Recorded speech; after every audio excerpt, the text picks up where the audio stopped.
Episode 31 में आप सभी का वेलकम। जैसा कि लास्ट एपिसोड में देखा था हमने, जिया गोजियान अपने स्लेव के हेल्प से एक आदमी को लेके आता है जो कि हेवनली सेट का ग्रैंड एल्डर होता है, और फिर बाद में जिया गोजियान उसकी मेमोरी में देखता है और हमको पता चलता है लिटिल फॉक्स मेन वंशज होती है राजा की, जिसको मानने के लिए मेन एल्डर जो होते हैं वो इनकार कर देते हैं। हेलो गाइस, आपका बहुत बहुत शुक्रिया कि आपने मेरे चैनल को सब्सक्राइब एंड लाइक किया है, और जो लोग भी वीडियो देखने आए हैं प्लीज आप लोग एंजॉय करिए। अगर आपको मेरा एक्सप्लेनेशन अच्छा लगता है तो प्लीज सब्सक्राइब एंड लाइक जरूर करिएगा। अब देखते हैं आगे। एपिसोड की शुरुआत में दिखाते हैं हमको जिया गोजियान अपने मन में सोचता है, सच में वो बहुत ज्यादा बेवकूफ है। यहाँ मेरे बारे में एल्डर जो बातें कर रहे हैं इसको सुन के मेरे दिल को बहुत अच्छा लगा। और दूसरी तरफ दिखाते हैं हमको डिप्टी कमांडर अपने मन में सोचते हैं, जिया गोजियान ने जिस तकनीक का इस्तेमाल किया है ऐसी तकनीक पुराने टाइम के बाद मैंने दोबारा सुनी है। फिर डिप्टी कमांडर अपने मन में सोचते हैं, जिया गोजियान की ताकत पूरी तरह से बहुत ज्यादा है, और यहाँ तक कि हेवन पाथ के गॉड्स भी उसका बहुत सम्मान करते हैं। मुझे नहीं पता कि उसकी पहचान क्या है। और फिर हमको दोबारा उस मेमोरी में दिखाया जाता है, वो आदमी कहता है जेल्टर्स फिर से यहाँ है। फिर कहता है यदि गोंगसन नहीं मरती तो ह्यूमन रेस कभी समाप्त नहीं होगी, और लॉर्ड को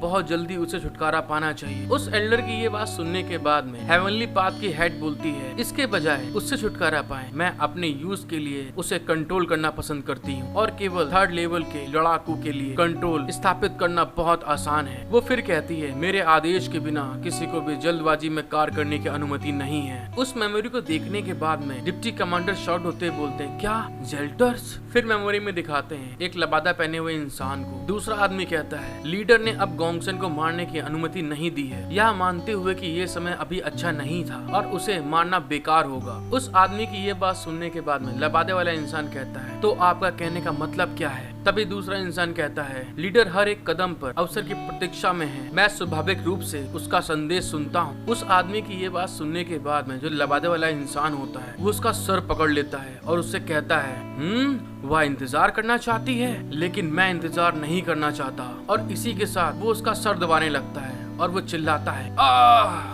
और फिर हमको दिखाते हैं कि उसकी जो मेमोरी होती है वहाँ से गायब होना स्टार्ट हो जाती है, और फिर प्रेजेंट के सीन में आ जाते हैं और हम देखते हैं कि उसकी मेमोरी गायब होने के बाद में वहाँ पे बहुत ढेर सारा धुआं फैलना स्टार्ट हो जाता है। उनकी ये सब बातें सुनने के बाद में जिया गोजियान डिप्टी कमांडर से कहता है मैं अपने शिखर पे वापस नहीं आया हूँ, इसलिए कुछ विवरण पर्याप्त रूप से बहुत बड़े नहीं हो सकते हैं, लेकिन सच्चाई शायद उसके लिए स्पष्ट है। मैंने सही कहा ना आपसे, ग्रेट एल्डर का दिमाग जेल्ट द्वारा कंट्रोल था, और जो मर्डर हुआ उसका गॉड से कोई लेना देना नहीं था। उसकी ये बात सुनने के बाद में डिप्टी कमांडर के पसीने छूट जाते हैं और वो कहती है हाँ तुम सही कह रहे हो। जिया गोजियान की बात सुनने के बाद में डिप्टी कमांडर अपने मन में सोचता है ये भयानक पावर के अपने पीक पर पहुंचे बिना समय में पीछे जा सकता है। क्या गॉड फादर के अलावा कोई और है जो ऐसा कर सकता है? मैं सचमुच ये पूछना चाहती हूँ। फिर अपने मन में सोचती है लेकिन अगर वह सच में गॉड फादर है तो अब वह किसकी तरफ है, इस बारे में ना पूछना ही बेहतर है। लेकिन यदि वह कहता है कि वह गॉड्स का वंशज का समर्थन करता है तो चलो फिर ठीक है, कुछ समय के लिए दिखावा करें। डिप्टी कमांडर के ये बात बोलने के बाद में हेवनली पाथ की जो हेड होती है वो वुल्फ के पास आ जाती है और उसके पास आके कहती है भले ही उसे उकसाया गया था वह पूरी तरह से अपने विश्वास और गॉड्स के प्रति सच्चा रहा, और अंत में उसे पपट के रूप में इस्तेमाल किया गया। फिर वो चिल्ला के कहती है आप अपने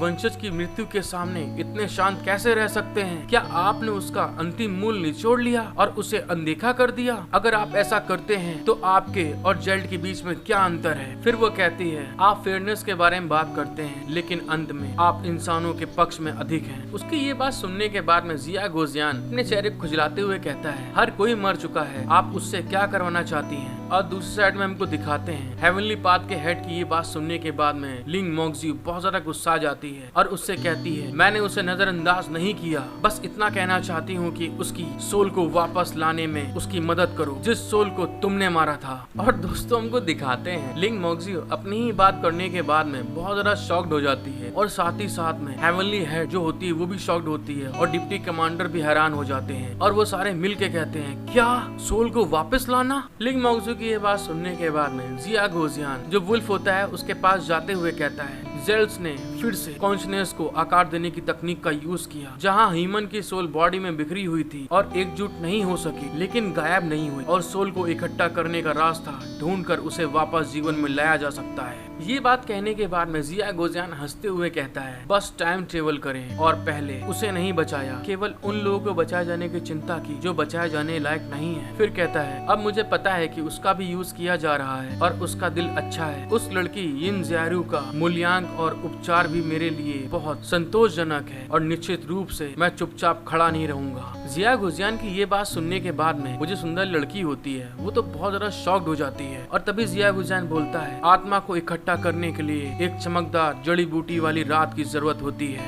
जिया गोजियान की ये बात सुनने के बाद में डिप्टी कमांडर भी शॉक्ड हो जाती है एकदम। डिप्टी कमांडर को ऐसा शॉक्ड होते हुए देख के जिया गोजियान अपने मन में सोचता है, ये देखो ये लोग ऐसे आश्चर्य हो रहे हैं, क्या आप चाहते हैं कि मैं उन दोनों को ले जाऊं? इस बारे में सोचने के बाद में जिया गोजियान कहता है, जियाओये, आप और लिंग म्यूजियू साथ जाइए, कुछ लोग उस जड़ी बूटी को खोजने के लिए बहुत जल्दी कर रहे हैं। जिया गोजियान की ये बात सुनने के बाद में जियाओये हंसते हुए कहती है, हाँ मैं जा रही हूँ मास्टर, मैं जल्दी जा रही हूँ। जिया गोजियान फिर डिप्टी कमांडर की तरफ देखते हुए कहता है, ठीक है, वे चले गए, आप जो कहना चाहते हैं वह कह सकते हैं। फिर जिया गोजियान डिप्टी कमांडर से बोलता है, सबसे पहले आप अपने कपड़े उतारो। जिया गोजियान की ये बात सुनने के बाद में डिप्टी कमांडर तो शॉक्ड हो जाती है और उछल के पीछे हो जाते हैं। पीछे जाने के बाद में डिप्टी कमांडर कहते हैं, क्या तुम क्या कह रहे हो, मैं कपड़े उतारूं? ये कैसे हो सकता है? उनकी ये बात सुनने के बाद में जिया गोजियान हंसते हुए कहता है, यह कहने की आवश्यकता नहीं है कि आपको नंगा होना बहुत जरूरी है। उसकी ये बात सुनने के बाद में डिप्टी कमांडर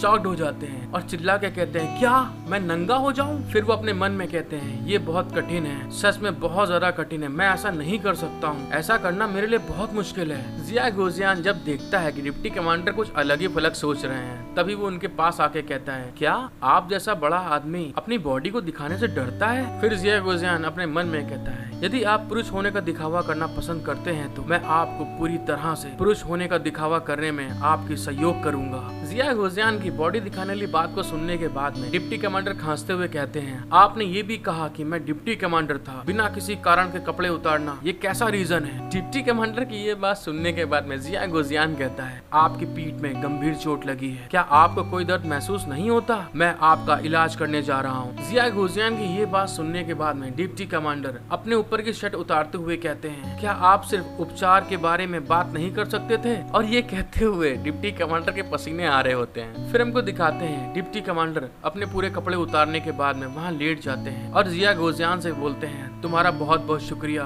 कैप्टन जिया। जिया गोजियान उसका व्यवहार देखने के बाद में उससे कहता है, यह जितना मैंने सोचा था उससे भी बेहतर है। डिप्टी कमांडर की इच्छा शक्ति प्रशंसा के योग्य है। फिर हमको दिखाते हैं ये कहने के बाद में जिया गोजियान जहाँ पे उसके चोट लगी होती पीठ में, वहाँ का इलाज करते हुए कहता है, बस अब डिप्टी कमांडर ने मेरी आंखों में देखा और मुझसे सभी को दूर जाने के लिए कहा, तो आपके पास मुझसे कहने के लिए कुछ तो होगा, मैंने सही कहा ना? जिया गोजियान की ये बात सुनने के बाद में डिप्टी कमांडर कहते हैं, जेल्टास ने स्थिति का लाभ उठाने के लिए ह्यूमंस और गॉड के वंशजों के बीच में वॉर भड़काने के लिए काफी हद तक काम किया है, और यदि वे इस संकट को हल करना चाहते हैं तो दोनों पक्षों को मिलिट्री में शामिल होना होगा। डिप्टी कमांडर की ये बात सुनने के बाद में जिया गोजियान हंसने लगता है और हंसते हुए कहता है, लेकिन आप इतने टेंस क्यों हैं कि जेल्टास ने दोनों पक्षों के बीच में एक अंतर पैदा कर दिया है, इसलिए आप मुझसे गॉड्स के साथ सहयोग पर बातचीत करने के लिए भेजना चाहते हैं, जो एक अच्छा विचार है। और साथ ही हमको दिखाते हैं जिया गोजियान उसकी बॉडी में उसकी आंखों के साथ देखते हुए अपने मन में सोचता है, इस लड़की के शरीर में क्या ड्रैगन पावर है? ये तो सच में बहुत दिलचस्प है। मैंने सोचा था कि उसकी बॉडी पर मैजिक ट्रेजर उसकी